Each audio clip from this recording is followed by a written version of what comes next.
Hello everyone, welcome to my channel. ಎಲ್ರಿಗೂ ನಮಸ್ಕಾರ. ಎಲ್ಲರೂ ಹೇಗಿದ್ದೀರಾ? ಎಲ್ಲರೂ ಚೆನ್ನಾಗಿದ್ದೀರಾ ಅಂತ ಅಂದ್ಕೊಂಡಿದ್ದೀನಿ. ನಾನು ಕೂಡ ತುಂಬ ಚೆನ್ನಾಗಿದ್ದೀನಿ. ಇವತ್ತು ನನ್ನ ಮಗನ ಬರ್ತಡೇ ದಿನದ ವ್ಲಾಗ್ ಇದು. ಇಲ್ಲಿ ನನ್ನ ಮಗನ ನಮ್ಮಮ್ಮ ಬೆಳಗ್ಗೆನೇ ರೆಡಿ ಮಾಡ್ತಾ ಇದ್ದಾರೆ. ಸ್ವಲ್ಪ ಗೋಲ್ಡ್ ಎಲ್ಲ ಹಾಕ್ಬಿಟ್ಟು ದೇವಸ್ಥಾನಕ್ಕೆ ಕರ್ಕೊಂಡು ಹೋಗ್ಬರೋಣ ಅಂದ್ಬಿಟ್ಟು ರೆಡಿ ಮಾಡ್ತಾ ಇದ್ದಾರೆ. ಅವನಿಗೆ ಬರ್ಡೇ ದಿನ ಹಾಕೋಣ ಅಂದ್ಬಿಟ್ಟು ರೆಡ್ ಕಲರ್ ಡ್ರೆಸ್ನ ತಂದಿದ್ವಿ. ಅವನು ಯಾಕೋ ಅದನ್ನು ಹಾಕ್ಸ್ಕೊಳ್ಳಿಲ್ಲ. ಬೇರೆ ಕಲರ್ ಶರ್ಟ್ ಹಾಕ್ಸ್ಕೊಂಡು ನಮ್ಮಮ್ಮ, ನಮ್ಮ ತಮ್ಮ, ನನ್ನ ಮನೆಯವರೆಲ್ಲ ದೇವಸ್ಥಾನಕ್ಕೆ ಕರ್ಕೊಂಡು ಹೋಗಿ ಬಂದು ಕೇಕ್ ಕಟ್ ಮಾಡಿಸೋಣ ಅಂದ್ಬಿಟ್ಟು ನಾವಿಲ್ಲಿ ಸ್ಕೂಲ್ ಹತ್ರ ಬಂದಿದ್ದೀವಿ. ಇದು ಅಂಗವಿಕಲರ ಸ್ಕೂಲು. ಇದು ನನ್ನ ಮಗಂದ 3ನೇ ವರ್ಷದ ಬರ್ತಡೇ. ಫಸ್ಟು ಮತ್ತು ಸೆಕೆಂಡ್ ಬರ್ತಡೇ ಸ್ವಲ್ಪ ತುಂಬ ಗ್ರ್ಯಾಂಡಾಗಿ ಸೆಲೆಬ್ರೇಟ್ ಮಾಡಿಕೊಂಡ್ವಿ.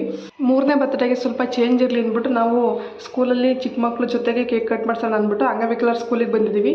ನಾವು ಮುಂಚೆನೇ ಹೋಗಿ ಕೇಳ್ಕೊಂಡು ಬಂದಿದ್ವಿ, ನಿಮ್ಗೆ ಏನಾದರೂ ವಾಂಟಿಂಗ್ ಇದೆಯಾ, ಏನಾದರೂ ಅವಶ್ಯಕತೆ ಇರೋದು ಬೇಕಾ ಐಟಮ್ಸ್ ಅಂತ ಕೇಳ್ಕೊಂಡು ಬಂದಿದ್ವಿ. ಅವರು ಏನು ಬೇಡ, ಮಕ್ಕಳಿಗೆ ಬುಕ್ಸು, ಪೆನ್ಸಿಲು, ಹಾಗೆ ಸ್ಲೇಟು ಆ ಥರ ತಂದು ಕೊಡಿ ಅಂತ ಹೇಳಿದರು. ನಾವು ಬುಕ್ಸು, ಪೆನ್ನು, ಹಾಗೆ ಕೇಕು ಮತ್ತು ಬಿಸ್ಕೆಟ್ಸು, ಚಾಕ್ಲೇಟ್ಸು ಎಲ್ಲನೂ ತೊಗೊಂಡು ಬಂದು ಅವ್ರ ಜೊತೆ ಕಟ್ ಮಾಡಿಸಿದ್ವಿ. ಅವ್ರಿಗೂ ಸ್ವಲ್ಪ ಖುಷಿ ಇರುತ್ತೆ ಅಲ್ವಾ.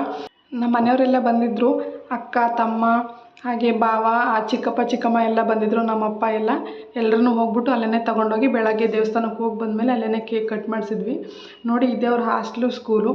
ಹಾಗೆ ಬರ್ತಡೇಗೆ ಅಂದ್ಬಿಟ್ಟು ನಮ್ಮ ಅಕ್ಕ ಬರುವಾಗ ಟೈಗರ್ ತೊಗೊಬಂದಿದ್ರು. ಅವ್ನು ಮುಂಚೆನೇ ಕೇಳಿದ್ದ, ಚಿನ್ನಿ ನಿನಗೆ ಏನು ಬೇಕು, ಏನು ಗೊಂಬೆ ಬೇಕು, ಏನು ಬೇಕು ಅಂತ ಕೇಳಿದ್ದಕ್ಕೆ ಅವನು ನನಗೆ ಟೈಗರ್ ತೊಗೊಂಡು ಬಾ ಅಂತ ಹೇಳಿದ್ದ. ಆ ಟೈಗರ್ ಗೊಂಬೆನ ನನ್ನ ತಮ್ಮ ತೊಗೊಂಡು ಬಂದಿದ್ದ. ಅದನ್ನು ನಮ್ಮ ಅಕ್ಕ ಕೈಯಲ್ಲಿ ಇಟ್ಕೊಂಡಿದ್ದೆ. ಅಲ್ಲಿಗೆ ನನಗೂ ಬೇಕು, ಜೊತೆಲೇ ತೊಗೊಂಡು ಹೋಗಬೇಕು ಅಂತ ಹೇಳ್ದ. ಹಾಗಾಗಿ ತೊಗೊಂಡು ಹೋಗಿದ್ವಿ ಅಲ್ಲಿ. ನೋಡಿ, ಇವಾಗ ಕೇಕ್ ಕಟ್ ಮಾಡ್ತಾಯಿದ್ದೀವಿ. ಅವನಂತೂ ಕೇಕ್ ಕಟ್ ಮಾಡ್ತಾನೇ ಇಲ್ಲ. ತುಂಬ ಜನ ನೋಡಿದ್ರೆ ಅವನು ಟೆನ್ಷನ್ ಆಗಿಬಿಡ್ತಾನೆ. ಹಾಗಾಗಿ ಏನು ಮಾಡಿದ್ರು ನಿಂತ್ಕೊತಾ ಇಲ್ಲ, ಚೇರ್ ಮೇಲೆ ನಿಂತ್ಕೊತಾ ಇಲ್ಲ. ನಾನು ನಿಂತ್ಕೊಂಡು ಕಟ್ ಮಾಡಿಸ್ತೀನಿ ಅಂದರೆ ಅದಕ್ಕೂ ಕೂಡ ಒಪ್ಕೊಳ್ತಾ ಇಲ್ಲ. ಅವ್ರನ್ನೇ ನೋಡ್ತಾ ಇದ್ದಾರೆ. ಅಲ್ಲಿರೋ ಟೀಚರು ನನಗೆ ಚೇರ್ ತಂದು ಕೊಟ್ಟರು. ಚೇರ್ ಮೇಲೆ ನೀವು ಕೂತ್ಕೊಂಡು ನಿಮ್ಮ ಮೇಲೆ ಕೂರಿಸ್ಕೊಂಡು ಕಟ್ ಮಾಡಿ ಅಂತ ಹೇಳಿದ್ರೆ ಅದಕ್ಕೂ ಕೂಡ ಒಪ್ಕೊಳ್ಳಿಲ್ಲ ಅವನು.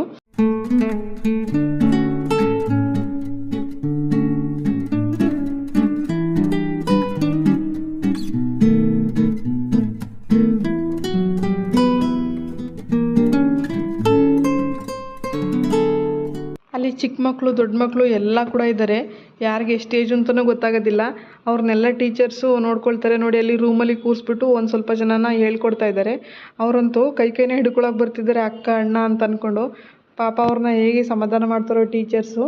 ನೋಡಿ, ಎಲ್ಲ ಒಂದು ಕಡೆ ಸೈಡಲ್ಲಿ ನಿಂತ್ಕೊಳ್ಳಿ ಅಂತ ಹೇಳಿದ್ದಕ್ಕೆ ಆ ಸೈಡಲ್ಲಿ ನಿಂತ್ಕೊಂಡಿದ್ದಾರೆ. Happy birthday to you. Happy birthday to you. Happy birthday dear my son. Happy birthday to you.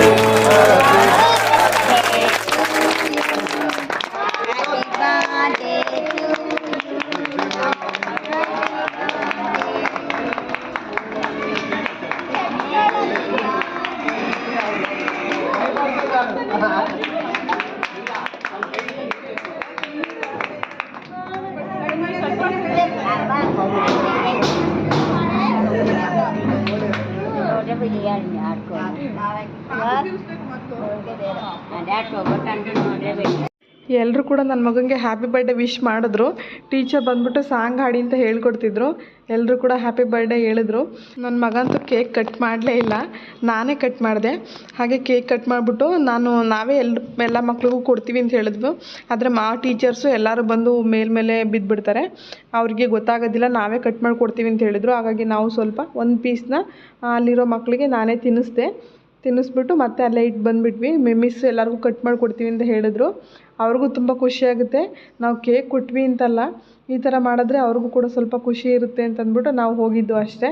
So ಎಲ್ಲ ಕೇಕೆಲ್ಲ ಕಟ್ ಮಾಡಿ ಅಲ್ಲೇ ಮಕ್ಕಳಿಗೆ ಕೊಟ್ಬಿಟ್ಟು ನಾವು ಬಂದ್ವಿ. ನೆಕ್ಸ್ಟು ಮನೆಯಲ್ಲಿ ಸ್ವಲ್ಪ ಚಿಕ್ಕದಾಗಿ ಪಾರ್ಟಿ ಮಾಡ್ಕೊಳ್ಳೋಣ, ಕೇಕೆಲ್ಲ ಕಟ್ ಮಾಡ್ಕೊಳ್ಳೋಣ ಅಂತ ಅಂದ್ಕೊಂಡ್ವಿ. ಈ ಬರ್ತಡೇ ವ್ಲಾಗ್ ಹೇಗೆ ಅನ್ನಿಸ್ತು ಅಂತ ನನಗೆ ಕಮೆಂಟ್ ಮಾಡಿ. ಹಾಗೆ ಸಬ್ಸ್ಕ್ರೈಬ್ ಮಾಡ್ಕೊಳ್ಳಿ. Thank you.